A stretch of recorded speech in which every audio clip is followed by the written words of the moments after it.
Hi guys, yeroo baay'ee biyya keenya keessa hedduu kan nu rakkisaa ture karaa ittiin karaa onlaayinaa kanaan kafaltiilee garaagaraa ittiin kafallu jechuudha. Kana jechuun fakkeenyaaf amma Netflix subscription bitachuudhaaf onlaayinii irratti koorsiilee garaagaraatiif maallaqa kafaluudhaaf wanti nu barbaachisu doolaara maallaqa kafaluudha. Kana jechuun karaa baankilee biyya keenyaatiin doolaara kafaluu hin dandeenyu jechuudha.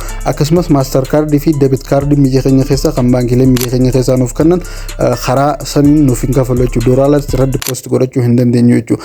Akkasumas karaa onlaayinaatiin warroota AliExpress, Amazon fi Alibaba pilaatfoormiilee gurguddaa irraa meeshaalee garaagaraa bituudhaaf wanni nu barbaachisu karaa doolaaraatiin kafaltii kafaluu jechuudha. Kana jechuun maaster kaardii qabaachuu qabna jechuudha.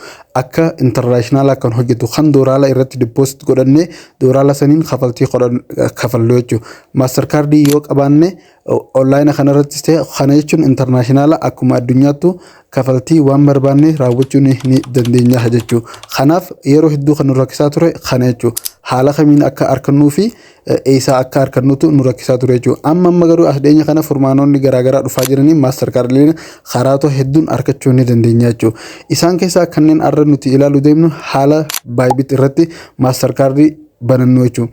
Yeroo baay'ee namoonni garaagaraa maaster kaardii namaaf banna jedhanii yookaan isiniif banna jedhanii maallaqa guddaa yeroo itti nama gaafatan ni jiru jechuudha. Amma sun hundi hafee bilisaan waa tokko malee haalli itti maaster kaardii kana banannu nuuf argamee jira jechuudha. Kanaaf viidiyoo kana keessatti kana kaniin isinitti agarsiisu taha jechuudha.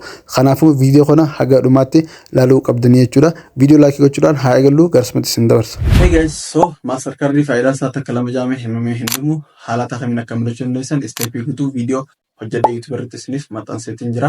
YouTube sentanii seef teekotanii seef teekotan YouTube chaanaala keenya argatu akkasumas TikTok profaayila keenya sentanii iddoo YouTube yeroo cufaaftan gara YouTube keessan godhata viidiyoo achiin daawwachuu dandeessu. Viidiyoo kana namoota hedduu bira gahuuf copy link like share comment gochuu hin dagatinaa.